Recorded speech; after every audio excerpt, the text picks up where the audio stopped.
Newspaper vendor found dead near Mandeville Hospital. Hi again and welcome. This is Links 007 TV News Report, and we'll be right back with the full details to come. Welcome to Links 007 TV News Report, providing you with the best in local and international news updates. This is a place where you can get the most reliable and informative news information. Links 007 TV News Report.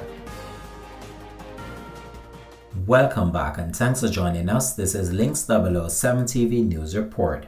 The police are probing the circumstances surrounding the death of a newspaper vendor whose body was found in a bus shed near Mandeville Regional Hospital on Monday.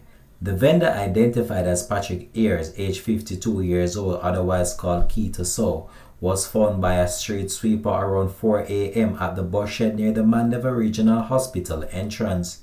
For close to 20 years, Ayers sold the Daily Observer newspaper in Mandeville. A source said that Ayers was recently admitted to hospital. Preliminary reports from the police suggest that there is no sign of foul play. The body was removed to the morgue for an autopsy to be conducted to determine the exact cause of death.